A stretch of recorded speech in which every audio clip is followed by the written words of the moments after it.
My name is Roderick Brown. I live in Maningrida community. I'm a father of three. My first one is Curtis.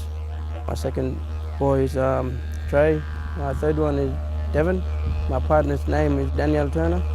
We all live all together. I love living in Maningrida.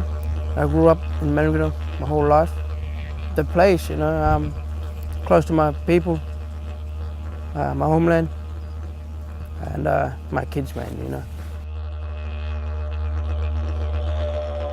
Me and my missus didn't know about our first child that had this condition. She had knee pain and all her joints, we didn't know anything about it as well until the doctors told us that she had this rheumatic heart disease on her. It was a shocking story for me and my missus. It was quite a tragic time to meet the family because that was on the 4th year anniversary of the death of their first child. A little girl that was diagnosed with acute rheumatic fever. To start with, she had moderate rheumatic heart disease, but very quickly she deteriorated and subsequently died in a very short space of time. But normally, rheumatic fever doesn't really start till age 5 or 15, so it had really hit this family very hard.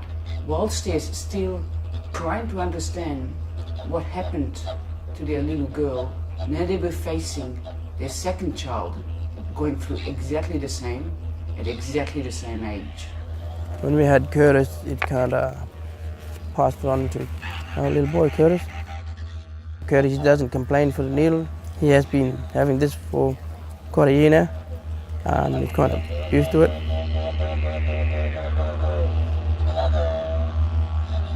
Quite a few people out in Maningrida community that are actually on this condition. Some would know what it is and some wouldn't understand what. It's very hard in a community like this. You get overcrowded in just one house. It's not safe for my kids living in that open area. It's just too much for my boys.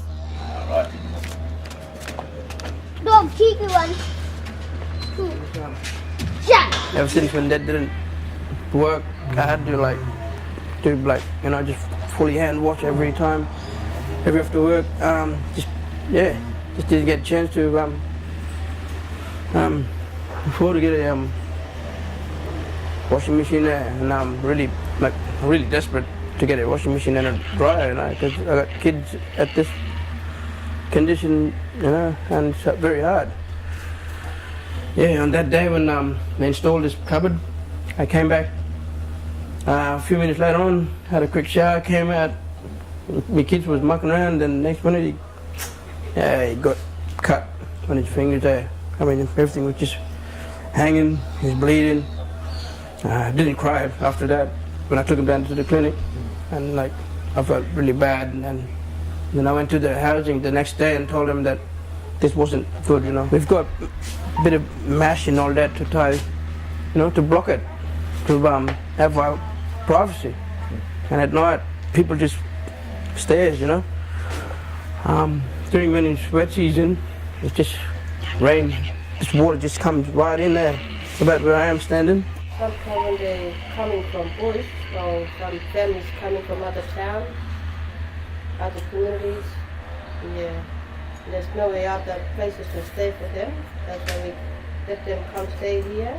We know that overcrowding leads to rheumatic fever and rheumatic heart disease, and the reason for that is if in a small space a lot of people share the same living environment, then it's easy to pass on infectious diseases. And this also relates to other illnesses like trachoma, pneumonia, gastroenteritis, so rheumatic fever is not unique like that. But the consequence of rheumatic fever is just so serious, as highlighted by the Brown family. And I suppose what is tragic about this situation, that the Brown family had a total of 4 children, and over time, all 4 children came down with rheumatic fever and rheumatic heart disease, and yet nothing had changed in relation to their living environment. Normally, I just go to this local housing in Maningrida, ask them if I provide a house for me and my family. It's been about 4 years now, and I'm still waiting for it.